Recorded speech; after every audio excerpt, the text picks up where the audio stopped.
In this tutorial, we will be using Inventor Pro to create this dining table using extrude tools as well as a rectangular pattern to create the legs of the tool. Now, just so you can see the whole thing, we have a 1-inch thick tabletop up here. We have our tapered legs, and we have table skirting that helps to stabilize those legs.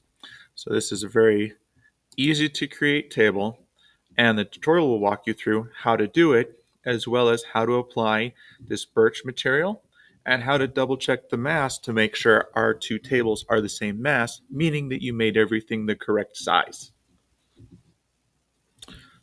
To create the table, we're actually going to start out on the top view. So I'm going to go ahead and the nice part is if you're just going to rotate 90 degrees, again, I'm seeing the front view right now.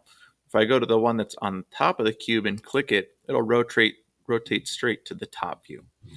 And at this point, you can see based on our axes that this is the XZ plane. So as I drop down the origin group, I can pick the XZ plane. I see it on my screen. And then from the 3D model, you can actually start your 2D sketch. This is a handy little trick that you'll see. When I click it, it switches automatically to my sketch menu. I see my center point. I'm going to go ahead and grab my circle, click on the center point, pull out, and I'm going to use my scroll wheel to zoom out so that I can see this grow to at least 48 inches or 4 feet. Again, the software does work in inches, so anytime you know a foot measurement, you are going to want to go ahead and convert that, again, times 12, 4 feet equals 48 inches. So I'm going to type 48 and press enter. There's my 48-inch circle. When I click finish, for whatever reason, it zooms in a little bit, but I'm going to zoom back out. I'm also going to switch to the isometric view. So it's actually better if I go to front and then to the top corner so that I can see it, so that, up and down is up and down in this view. I'm going to go ahead and click Sketch 1 in my file tree and click Extrude. You can see that a menu pops in. The profile is already selected because I had the sketch selected first, and there's only one enclosed area. A profile is an enclosed area, and when there's only one in your sketch, it will choose it automatically. It'll also usually pick from the sketch plane. It'll be the next one is behavior. So we have a direction selector here. You can either have it go the default way, which is where it kind of chooses. You can send it the opposite way. You can do symmetric, which means it will go from your sketch both directions, and the overall thickness will be the distance A that you set. Or it can go in what's called asymmetric, meaning you can set it to go like 4 inches one way and 1.5 inches the other. So you can have an asymmetric two-directional extrude. And that's where you'll get actually a distance A and a distance B. That's why the arrows are two different colors. You can also name your output, and you can also have it taper, which we're going to use on the legs of the table, so not here. Now, the big thing is you want to set the right distance. In this case, the 1 inch is correct. By default, it'll want to extrude stuff 1 inch, and that's what we want to use. So we'll go ahead and click OK to create our tabletop. Now, in this case, I'm going to use the cube, and I'm going to go to the bottom corner along the same edge. So I'm seeing the front, the right, and the bottom. Okay, and just to kind of make things make sense later on, you'll notice the bottom of the word bottom is what's pointed towards the front view. That does make a difference. Okay, so when I select this surface and click to start a sketch on it, it's going to rotate it around and show it to me. Now you'll see that right now the front view, which is over here, because again, we know that towards the bottom of the letter is bottom. That's where the front view is. The front view is actually over here. We're going to actually rotate our view 90 degrees by clicking this arrow here so that bottom is upside down. That way we know that the front is at the top of our screen. It just kind of helps to keep things oriented properly. Now, in this case, we're going to use a center rectangle. So when you drop down the rectangle menu, it's the third option, rectangle 2-point center. So I'm going to click once in the very center of my object, and then I'm going to pull out in this direction. Now, the measurement that you're going to need is 30 inches each direction to create the table skirting. So 30 by 30, and we hit enter, and I now have a fully constrained square. Now, while I could do the math and draw this out and create a 28.5 by 28.5 rectangle inside of it, I'm not going to do that. I'm going to show you the offset tool. So I'm going to click offset. I'm going to click the rectangle. And again, you can either pull to the inside or outside, but I'm going to pull to the inside. I did just click, let go, then move my mouse. And I'm going to the inside, but now I can type in the distance, which is 0.75. So that's my 3/4 inch skirting. And if you look down in the bottom corner, it is currently fully constrained. Now, when I finish this, I'm going to go ahead, and it went back to my view of front, right, and bottom, which is exactly what I want as I'm doing this, because I want to make sure this goes down and not up. So I'm going to go ahead and select Sketch 2, and I'm going to hit Extrude. Now, you'll notice that I have multiple enclosed areas here. So that's why it says Select Profile. So if I click that box, oh, I'm sorry, I accidentally unselected it. You'll notice there's a blue underline under it. I have the inside rectangle, I have the outside rectangle, which is everything, or I have this little section in between, and that's what I actually want to click. So when I say if you have multiple enclosed areas, this is the type of thing we're talking about. Okay, so that's the right area. I do see it's going down because my arrow in the center is pointed downward. That's exactly right.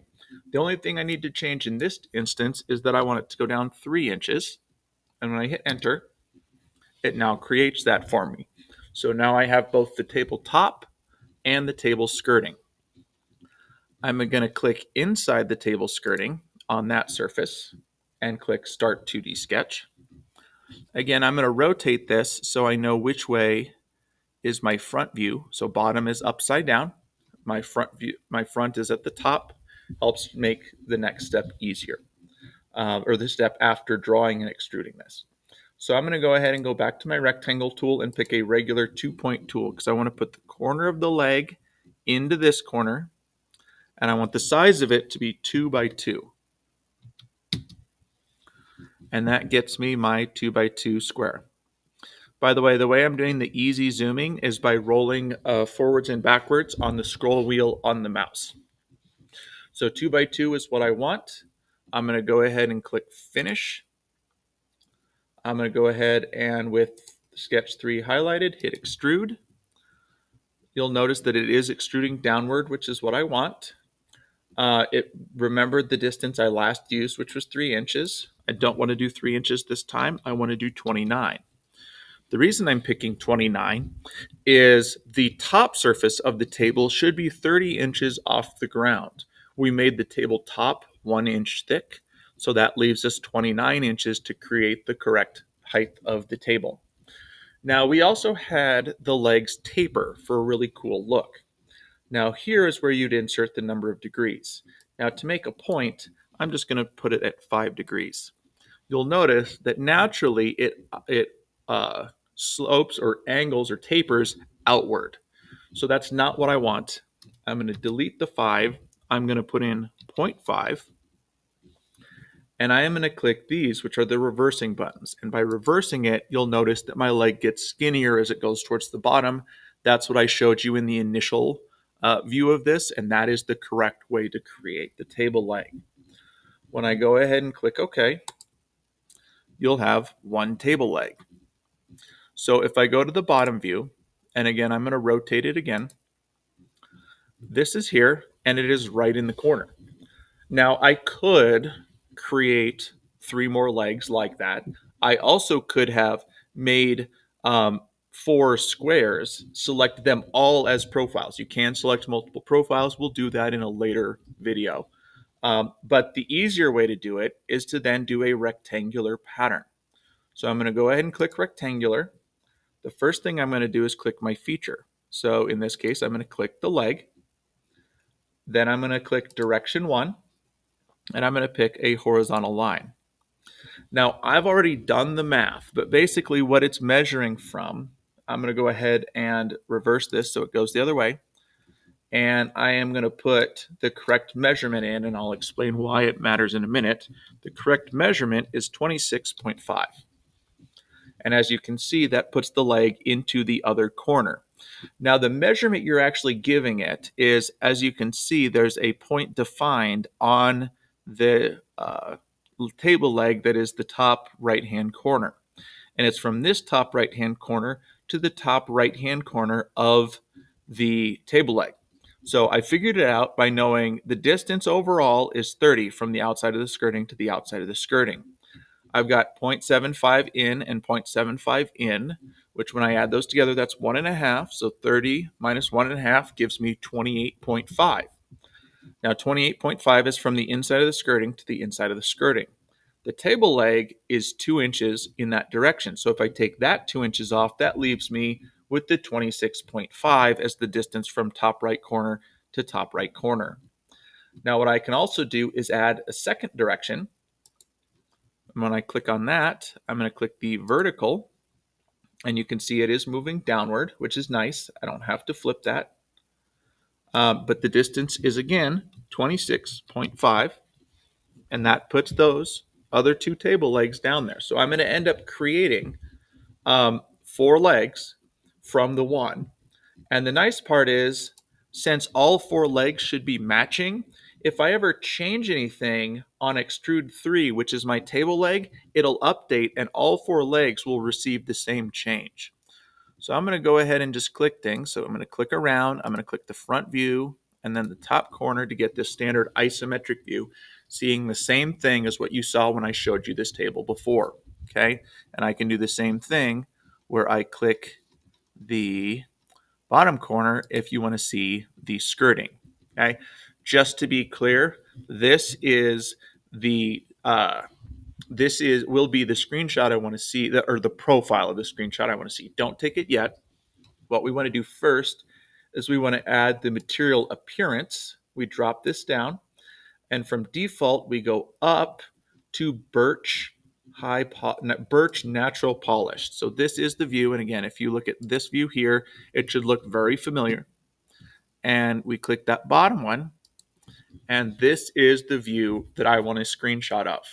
Now, to make sure that you have done everything correctly in terms of making everything the right size and putting all the settings right, here's the other thing I need you to do. Oh, sorry, just before you take your screenshot. Go ahead and right click where it says part 3 up here for my screen. Yours might say part 1 if this is the first part you're doing for today. And go down to the second from the bottom option that says I Properties. Okay, you're going to get this window that pops up. And what I need you to do is switch to physical. Now, the weird part is we set the material to be birch, but that is only the appearance. The material of the actual item needs to also be set to birch. So we're going to go from generic up to the birch. I am not finding it. Oh, sorry. It's named differently. Wood birch is down at the bottom. Okay. It gives you the density and then it does the conversion. And I don't know why it says lib mass as in pounds mass, but it does. And in this case, this table, designed exactly like this, made out of birch, would have 48 or would weigh 48.3 basically pounds to pick it up. It would be made from a total of 2,429 and a little bit more cubic inches of material. So all of these things are good things to have. And I do want this showing on your screen. So this is exactly how it should look when you take your screenshot and paste it in your document. We're doing it this way so that I can verify your mass is correct. Okay. So if you are one of those people that will crop a little bit, make sure that I can still see this whole window with the mass and your table. Okay, that'll do it for this tutorial.